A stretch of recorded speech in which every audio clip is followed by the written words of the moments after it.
सैनिकों की गर्दन उतारता है अपने देश रक्षा के लिए, उसका वो भजन ही है, भजन से कम नहीं है, क्योंकि अपने धर्म के लिए वो युद्ध में वार कर रहा है। अधर्म से किया हुआ हर कार्य निष्फल है और धर्म के लिए किया हुआ हर कार्य भजन है, क्योंकि सृष्टि भगवान की है। अगर एक केवल मान लिया जाएगा कि माला चलाना इतना ही भजन है, तो वो भजन के सर्वरूप को नहीं जानता है। अगर ऐसा ही हो तो अर्जुन जी कह रहे हैं श्री भगवान से कि मैं संन्यास लेकर के विरक्त होकर मांग कर खाऊंगा, पर मैं युद्ध नहीं करूंगा क्योंकि इसमें हिंसा होती है। और श्री भगवान कह रहे हैं कि नहीं, तुझे युद्ध करना ही होगा। मां मुनिस्मर युद्ध च, मेरा स्मरण करते हुए तुझे युद्ध करना होगा। तो हमें ये बात समझनी कि हमको जो स्वांग मिला उसमें हम बेईमानी न करें। अगर आप डॉक्टर हैं तो मरीज रूपी भगवान की सर्वतोभावेन सेवा, आपको जो स्वांग मिला है आप उसमें बेईमानी मत कीजिए, सत्यता से चलिए, वही आपका भजन बन जाएगा, उसी से भगवान प्रसन्न हो जाएंगे। पर ये कार्य कर रहा हूं बस, अगर ये स्मृति चली गई तो अहंकार आ जाएगा। मैं अभिनय में श्रेष्ठ हूं, मैं अमुक श्रेष्ठ हूं, मैं विद्वान हूं, मैं ज्ञानी हूं, मैं महात्मा हूं, मैं भक्त हूं, मैं भजन आनंदी हूं। किसी भी बात का अभिमान आ जाना उपासना की वृत्ति का नाश हो जाना है। एक छोटा सा भी कार्य आपको भगवत प्राप्ति करा सकता है। उस कार्य का उद्देश्य बदल जाए बस।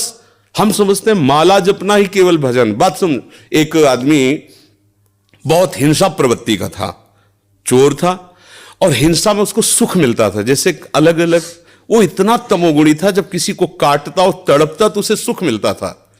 सैकड़ों हजारों को ऐसे काटता था।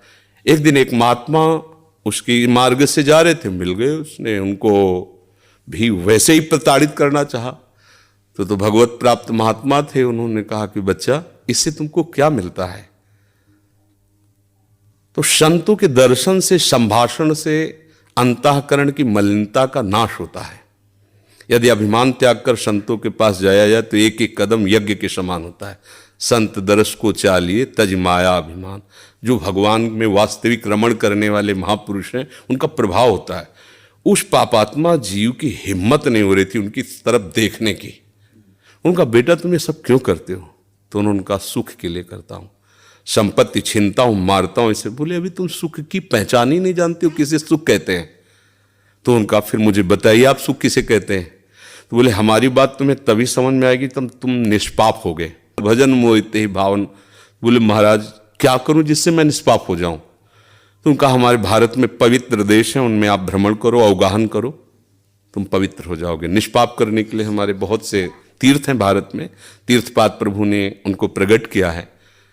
तो महाराज हम कब जानेंगे पवित्र हो गए? तो सिद्ध महापुरुष थे, उन्होंने एक शुष्क लकड़ी दी, सूखी हुई लकड़ी दी, कहा इसे ले जाओ, और जब ये हरी होने लगे, इसमें किनगा आने लगे, तो तुम समझ लेना तुम निष्पाप हो गए। चला गुरु को प्रणाम करके 10 किलोमीटर चला होगा, शाम हुई।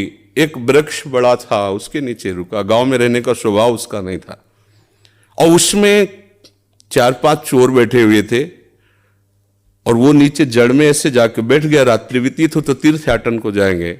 वो ऊपर प्लान बना रहे थे कि इन गांव वालों ने मुझे बहुत सताया है, आज रात्रि में 12 बजे चारों तरफ से आग लगा देंगे और अस्त्र शस्त्र ले जो भागेगा मारेंगे, पूरे गांव को आज नष्ट करेंगे। उसके कान में पड़ी बात, उसने कहा कि तीर्थ यात्रा तो जा ही रहे हैं, अगर इन जो 4 हैं 5 हैं इनको अगर मार देते हैं तो जा ही तो रहे हैं तीर्थ यात्रा में, पूरा गांव बच जाएगा। ये पूरे गांव को मारना चाहते, पशु पक्षी हैं, बहुत से जीव हैं। तो उसने कहा भैया तुम्हारे गुरु हम हैं, तुम 4-5 मिलकर मारते हो, हमने अकेले न जाने कितनों को मारा है।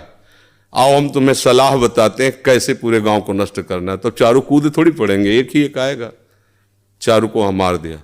सोचा अब यहां हिंसा हो गई, नहीं रुकेंगे। लकड़ी उठाई तो हरी हो गई।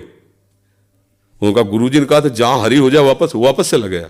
वहां गया संत भगवान को। संत ने कहा हम जानते थे कि तुम ऐसे स्वभाव वाले हो कि तुम्हें तीर्थ यात्रा सुहाएगी नहीं, वापस आ गए। तो उनका भगवान आपकी आज्ञा पर। आपने कहा था हरी हो, देखो हरी हो गई। तो बोले कौन से तीर्थ में? बोले तीर्थ लेके आ, 4 को और मार दिया है।